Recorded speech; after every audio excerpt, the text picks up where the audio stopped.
Bonsoir, Bonsoir. C'est Jacob, bonsoir. Ça va? Chazak Oubarou pour ce shiur exceptionnel, exceptionnel, exceptionnel.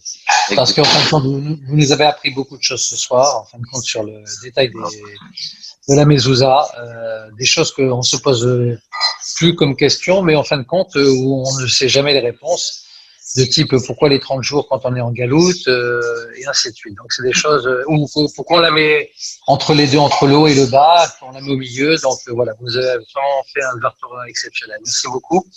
Alors, j'ai une question, c'est simplement quand les mezuzot ne sont pas cachés, c'est-à-dire ils sont déclarés non cachés. Qu'est-ce qu'on doit faire? Est-ce on ne peut plus les utiliser ou, je veux dire, un software va pouvoir les modifier et les rendre de nouveau cachères? Ou non, Alors, c'est fini. alors c'est une très très bonne question. Alors en fait, qu'est-ce qu'on a expliqué tout à l'heure, c'est qu'à partir du moment où il y a l'obligation de écrire la mezouza et les téphilines dans l'ordre, s'il y a un problème dans un mot ou dans une lettre, cela va dépendre du problème. Si c'est un problème qui ne va pas changer totalement la forme de la lettre, à ce moment-là, lorsqu'on va faire un tikkun, lorsqu'on va arranger, nous ne sommes pas en train d'écrire, nous sommes en train d'arranger. Donc il n'y a pas de problème de l'arranger puisque nous ne sommes pas en train d'écrire une nouvelle lettre. Si par contre la lettre est plus ou moins totalement effacée, ou elle a changé de forme, par exemple, je vous donne un exemple, un mème, c'est quoi un mème? C'est un chaf et un vav qui sont collés. Imaginez que ça s'est un petit peu effacé entre les deux, maintenant ce n'est plus un mème, c'est un chaf qui est tout seul et un vav qui est tout seul. Si je rajoute ce lien entre les deux, je suis en train d'écrire de nouveau la lettre même. Donc à ce moment-là, c'est comme si j'ai écrit toute ma mezouza et j'écris après le même.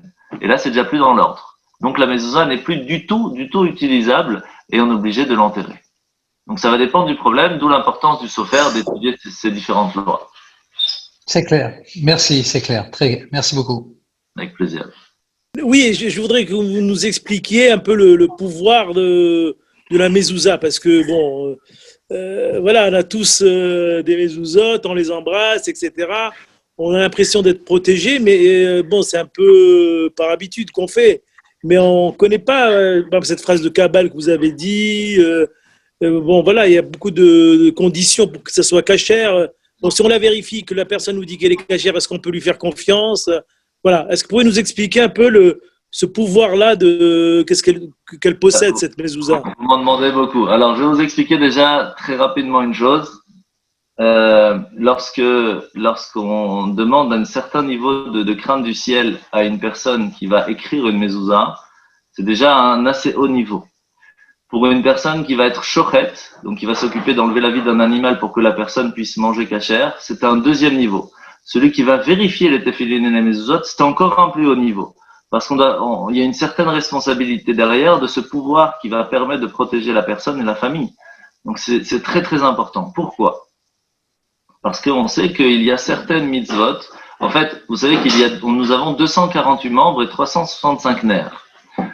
Ce qui nous amène à savoir que chaque mitzvah est liée avec un des membres que nous avons, et inversement, chaque mitzvah négative est liée avec un des nerfs que nous avons. Mais il y a certaines mitzvot qui sont plus générales et qui permettent à ce que le corps entier puisse fonctionner. Comme par exemple la tzedaka, Avat Israël, et entre autres la mezouza et les téphilines. Parce que ce sont des choses qui englobent toute la mitzvah. Pourquoi? Tout simplement, je vais vous dire comment ça fonctionne. Vous savez que la femme, avant le mariage, va faire la fête du henné, où on appelle en fait le chana. Parce que la femme a 3 mitzvot qui va la lier avec Dieu à un niveau et un pouvoir tellement grand qu'elle va pouvoir demander à Dieu tout ce qu'elle veut au moment de cette mitzvah. Le chet de chana, c'est chala. Donc lorsqu'elle va faire afrashat chala, ce moment précis, elle fait la bracha, les portes du ciel s'ouvrent pour elle. Le nun de nida, donc c'est quand elle va au mikvé. Et le he, c'est adlakat nerot, lorsqu'elle allume les bougies de Shabbat et les fêtes. Ça, c'est pour les dames. Mais pour les hommes, c'est un autre mot. C'est le mot Shabbat.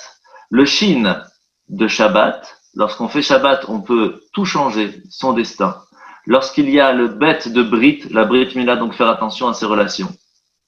Et le tav de Téphilin. Quand on parle de Téphilin, ce sont toutes les choses saintes. Tefillin, mezuzot, Sefer Torah Stam de façon générale.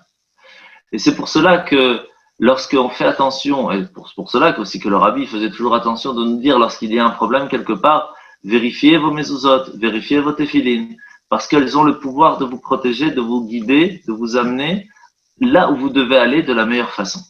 Et c'est pour cela que s'il y a bien une chose qu'il faut pas lésigner pour mettre un petit peu plus d'argent, c'est tefillin et mezuzot. Et il faut les faire vérifier. Je peux vous raconter personnellement ce que j'ai vécu en tant que vérificateur. Ici à Bruxelles, des personnes qui pendant plusieurs années n'arrivaient pas à avoir d'enfants et en ont perdu même quelques-uns. Et on a vérifié les mezuzot, le mot banecha sur plusieurs mezuzot était coupé. Et bien grâce à Dieu, ils ont 3 enfants maintenant. Une personne qui était dans le coma, qui n'arrivait plus à se lever, et on a vérifié les mezuzot et le mot ufkumecha, qui veut dire se lever, était coupé. Malheureusement, il n'a pas pu se lever, c'était déjà trop tard. Mais il y en a d'autres comme ça. Et une histoire extraordinaire qui s'est passée il n'y a pas si longtemps en Chine, au moment du Covid, où dans un campus, il y avait un shaliach là-bas, je ne sais pas si c'était en Chine ou en Amérique, en tout cas c'était il y a quelques mois, où le shaliach, tout le monde a dû partir du jour au lendemain, donc ils ont tout laissé, leur maison, leurs affaires pour rentrer. Et à un certain moment, la police va donc appeler chaque personne pour venir ouvrir les maisons pour faire l'inventaire, parce que des voleurs étaient passés, en avaient profité et avaient tout dévalisé. Tout le campus était dévalisé. Et la seule maison qui n'a pas été touchée, c'est celle du rabbin. Alors il ne savait pas pourquoi, lui-même le rabbin ne savait pas pourquoi. Et en fin de compte, la police va l'appeler quelques semaines plus tard en disant « Nous avons attrapé les voleurs et nous avons besoin de vous voir. » Il dit « Qu'est-ce qui se passe ?» Il dit « Écoutez, voici ce que les voleurs, la première chose qu'on leur a demandé, c'est pourquoi vous n'êtes pas rentré dans cette maison. » Ils nous ont dit « Écoutez, on connaît tous les systèmes d'alarme, tous les codes, on sait les craquer. Mais là, cette petite boîte-là qu'il y a sur le côté droit, on n'a pas réussi à trouver le code Wi-Fi pour la casser. Donc, on n'a pas pu rentrer dans la maison. » Donc, vous voyez comment est-ce que la mezouza, ça protège. Quelle que soit la façon, ça protège. Après, si vraiment… Oui, mais Rav.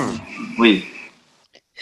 Rav, la question la plus importante, c'est de savoir pourquoi, ça c'est la première des questions que j'ai à vous poser, pourquoi ces 2 mitzvahs des téphilines parce que c'est vrai qu'on peut avoir une tendance à le ressentir, que ça a une force supplémentaire.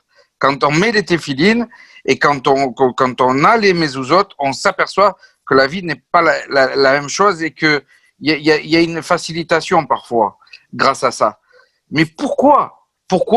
Et la deuxième chose, est-ce que ça a une faveur supérieure au Shabbat ou pas? Est-ce que le Shabbat, c'est aussi vertueux que les téphilines et les mezuzot? Vous avez la réponse tout seul en fait, parce que pourquoi on met pas les téphilines Shabbat? Parce que nous avons c'est vrai. Ouais. Nous avons besoin d'avoir sur nous toujours 2 signes qui nous relient à Dieu. En semaine, nous avons les téphilines et la Brit Mila. Mais comme le jour de Shabbat, nous avons le signe entre Shabbat, que Shabbat est un signe entre nous et Dieu, nous n'avons pas besoin de mettre les téphilines. Maintenant, il faut savoir que quand on met les téphilines, on se connecte à Dieu en Wi-Fi, entre guillemets. Et on reçoit une certaine lumière. Cette lumière est déjà présente le jour de Shabbat. Donc, on n'a pas besoin de faire l'acte de mettre les téphilines pour la recevoir. Et après, si vous voulez aller un peu plus loin, c'est un peu plus long à expliquer, mais de façon générale, Akadosh Baruch Hu, Dieu va intégrer le monde de différentes façons.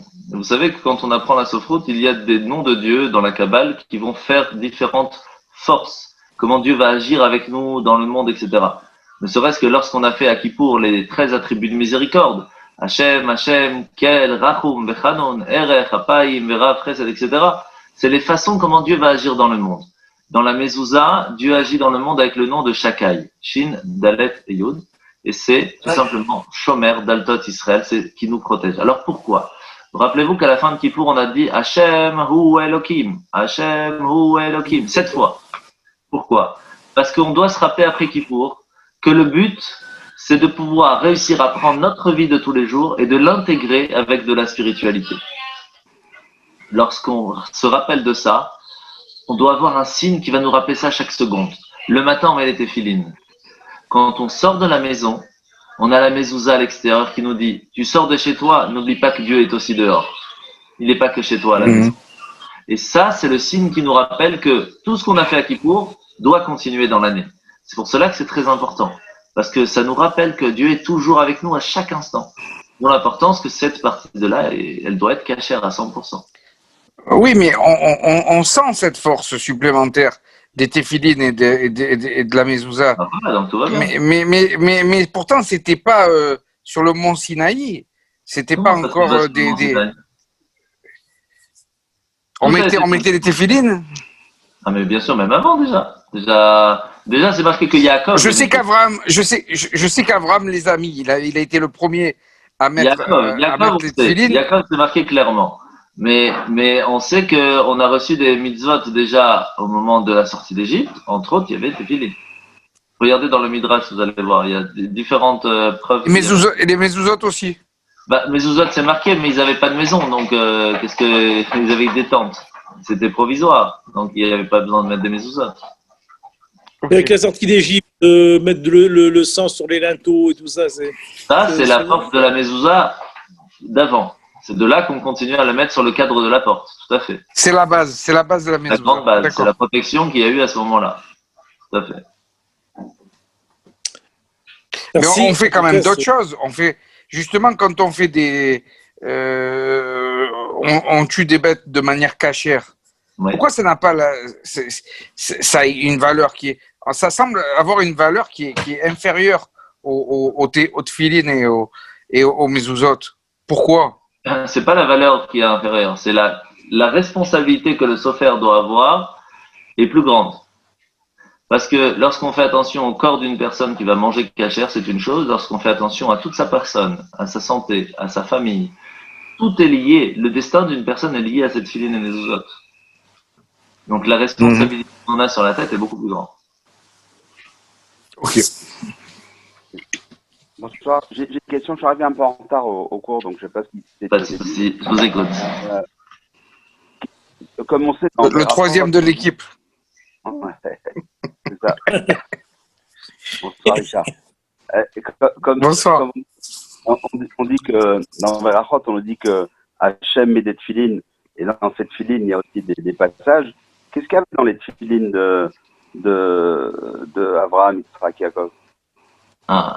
Alors déjà, il faut savoir, quand on dit que Hachem met les tefilines, on ne parle pas ici de tefilines physiques, hein, bien sûr.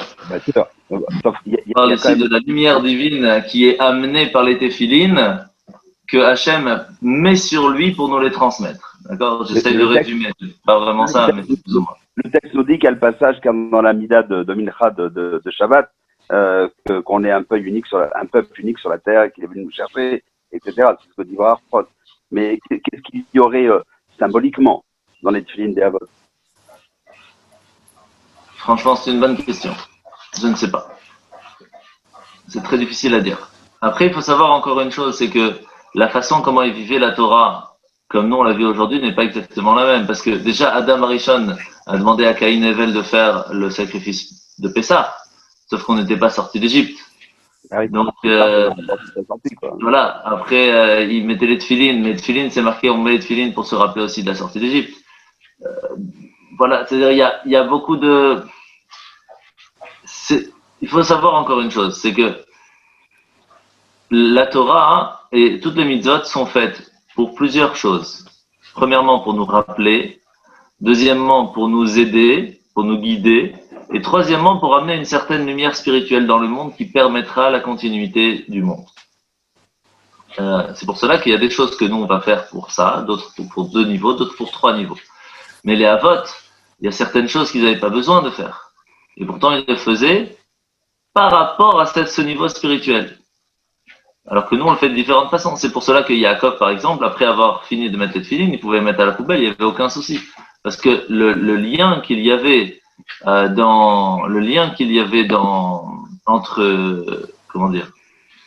entre la spiritualité et la matérialité qu'il y avait à ce moment-là n'est pas la même que nous avons après le don de la Torah. Est-ce que je peux vous poser une question personnelle?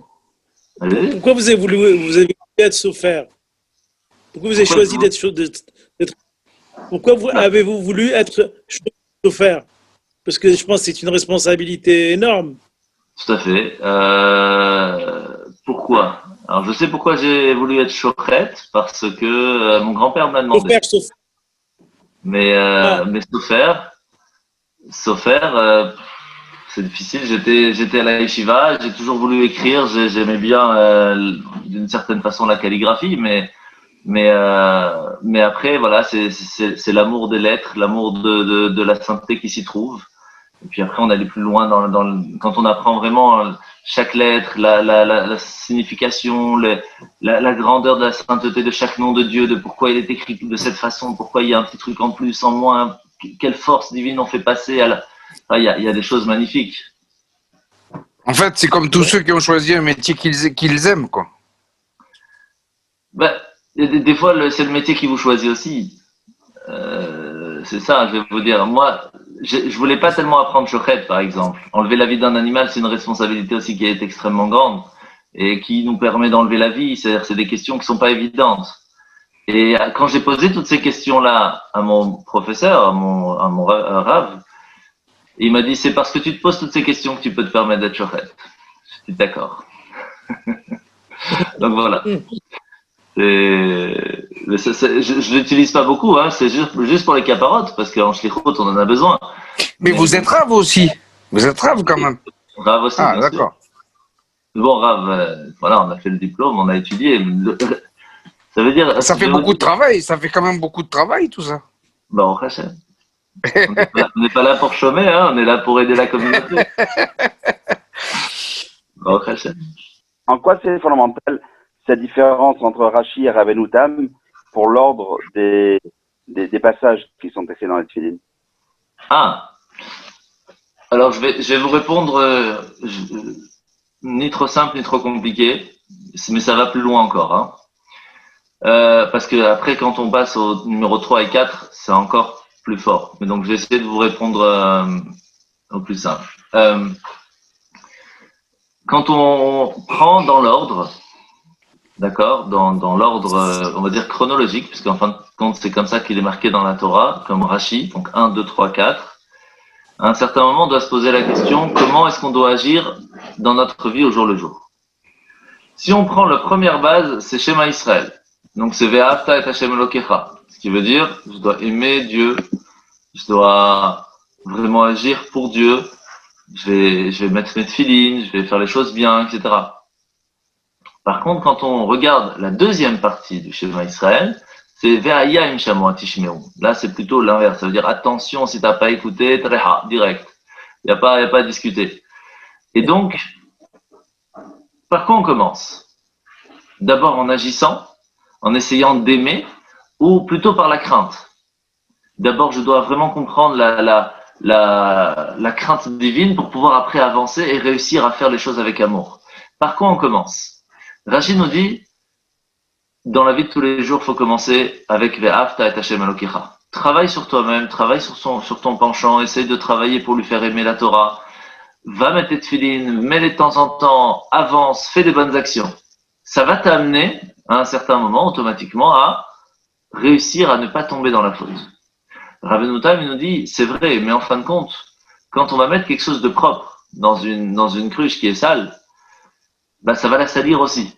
Donc d'abord, travaille sur ta crainte, fais attention à ne pas fauter, et tu pourras mettre dans ta cruche qui sera belle, encore de plus belles bonnes actions. Alors, les deux sont vrais. Les deux sont vrais. Mais en fin de compte, selon la génération, on a celui-ci ou celui-là. Et selon la personne surtout. Il y a des personnes qu'on ne peut pas demander à tout arrêter parce qu'ils connaissent pas autre chose. Donc d'abord, fais une bonne action. Cette lumière va repousser l'obscurité et ça va te permettre d'avoir plus de place, de profiter, de kiffer, de te rendre compte qu'il y a quand même quelque chose de beau dedans. Et donc ça va te permettre d'arrêter les bêtises que tu faisais avant. Et inversement, il y a d'autres personnes qui ont peut-être déjà bien avancé et qui ont quand même quelques tâches. On leur dit, il n'y a pas de problème. Mets 2 secondes tes bonnes actions de côté et frotte un petit peu là où c'est sale et tu verras ce que tu avais déjà de bon, ça restera toujours bon. Parce que, en fin de compte, chaque bonne action que l'on fait est écrite avec un stylo indélébile. alors que les bêtises que l'on fait, c'est écrire avec un crayon à papier. Et donc, les deux sont vrais. Et c'est pour cela que quand on met Rashi, c'est entre guillemets la base. Et après, on peut aller à Rabbeinu Tam, c'est un autre niveau, lorsqu'on apprend déjà la Chassidut, un peu de Kabbalah, etc. Et après, lorsqu'on arrive à un contrôle plus global de son mauvais penchant, on peut se permettre de faire le niveau 3 et après le niveau 4. Ça, c'est déjà un autre niveau. Et c'est quoi, le 3 et 4? Non, c'est un autre niveau. Bon. Vous avez dit tout à l'heure que de l'autre côté, au verso du parchemin de la Mezouza, il y a marqué Kuzo, c'est ça? On fait un décalage. Kuzo, ouais. J'ai rapidement calculé, Kuzo, ça fait 39, c'est ça? Ah, ça, je sais pas. J'ai pas fait le compte. Ah oui, parce que Yud, on passe à Chaf, on rajoute 10, et après on rajoute 1 à chaque lettre. Donc on rajoute Oui, 13. c'est ça, oui, tout à fait. Sauf que le Yud, c'est le Chaf, on rajoute 10, mais le Vav, C'est trop scientifique, là. Ouais, ça fait 10 plus 1 plus 1, ça fait 13. Ce qui ferait que Kuzo, ça serait Hachem plus 13. Et 13, c'est Ava. Plus un de chaque. Ouais.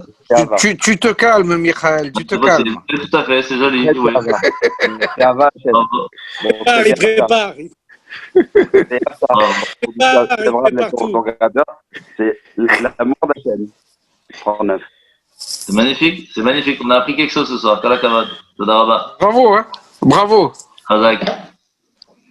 Il a bien fait de parler. Juste une dernière petite question. La mise des téphilines, le matin quand on se réveille, admettons, on est pressé, pour X ou Y raison, on met pas le talit, on met vite les téphilines et on n'a pas mis le talit. C'est une faute grave. Une faute grave. Je veux dire, c'est. Vous voulez savoir qu'est-ce qui est pire entre rater les tefilines et rater le talit, ou vous voulez dire parce que on a raté quelque chose, on a raté la possibilité d'amener. Non, on sait très bien que les tefilines, il faut essayer de pas les rater. Ça c'est. Alors dites-moi pourquoi. Quelle différence avec le talit? Parce que, comme on le disait tout à l'heure, il y a quand même une supériorité dans les téphilines et la mezouza. Ah bon? Quoi? La réponse est. Alors on en vient à dire qu'il n'y a pas de supériorité finalement. C'est ce que dit Alors, je vais vous dire, la différence avec le talit, c'est que le talit, vous allez faire la bénédiction sur le talit parce que vous venez de mettre un habit à 4 coins. Vous avez donc l'obligation de mettre des franges. Par contre, si vous ne mettez pas d'habit à 4 coins, vous n'avez pas l'obligation de mettre des franges, donc vous n'avez pas l'obligation de faire cette mitzvah. Mais c'est une mitzvah de plus. C'est-à-dire quelqu'un qui va marcher sans tzitzit, il ne fait pas de faute, parce que en soi, il n'a pas d'habit à 4 coins, donc il n'a pas l'obligation de mettre de tzitzit. Par contre, si vous avez un habit à 4 coins, vous avez l'obligation de mettre les franges. Les téphilines, que vous les ayez ou que vous les ayez pas, il faut les mettre. Il n'y a pas le choix. D'accord, voilà. Bon, on en revient à ce qu'on pense. D'accord, à ce qu'on a dit. De toute façon, Richard, dans les Pirkei Avot, il y a marqué ne néglige pas les mitzvot, la plus petite ou la plus grande. Je ne sais pas quelle est la récompense de l'une de l'autre. Ça, c'est sûr. Et je vais vous dire mieux que ça encore. Oui, mais il y a quand même une hiérarchie. Ah, Pirkei Avot, il dit pas, non. Ne néglige rien du tout. Je vais vous dire, il y a une fois un jeune homme qui est parti voir le rabbi et qu'il avait pas mal de soucis. Le rabbi a dit, mais je comprends pas, votre père avait bien mis le talit lorsqu'il était bar mitzvah. Il dit oui, c'est farad. Il dit alors pourquoi vous mettez pas? Il dit parce que voilà, j'ai pas suivi spécifiquement la coutume de mon père. Il dit ben ça c'est pas bon. Et depuis qu'il a mis le talit le matin, ben tout s'est arrangé. Donc voilà, il faut savoir que il y a des coutumes qui sont importantes à garder et qu'il faut garder. C'est très important. Parce que le talit, ça englobe le corps. Hein. Comment on appelle ça le talit? C'est le gilet pare-balles du juif. Voilà. Tout simplement. Et là, vous parlez du talit katan, là. Le 2, le talit katan et gadol. Un, il va protéger plutôt l'intérieur. Il va nous rappeler à chaque seconde qu'on n'est pas tout seul. Et le deuxième, c'est vraiment une protection globale qui va entourer le corps. De toute façon, chez les Ashkenazim, ils ne mettent pas le talit gadol quand ils ne sont pas mariés. Hein, que quand on est marié, chez Ashkenaz, attention, Ashkenaz, c'est pas encore comme Chabad. Ashkenaz, ils vont le mettre même s'ils ne sont pas mariés lorsqu'ils montent à la Torah. Alors que chez Chabad, on le met que quand on est marié. Mais par contre, ils mettent talit katan. Talit katan, ça c'est sûr. Non, tu fais pas tzitzit dans le schéma. De toute façon, il faut l'avoir, quoi qu'il se passe, bien sûr. Ça, c'est sûr, c'est certain. Voilà, messieurs, dames. Bon. Bien, merci beaucoup. Avec plaisir. Bonne fête de Sukkot. N'oubliez Bonne pas note, au revoir. que le plus beau des étrogues, c'est celui qui va permettre à d'autres juifs de faire la bracha.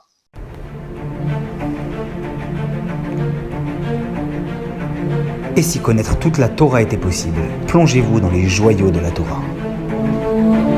Étude du Rambam, le Maïmonide, cours de qualité par des rabbins francophones aux quatre coins du globe. Un chapitre chaque jour, à raison de 20 minutes, pour finir en moins de 3 ans d'apprentissage de la Torah.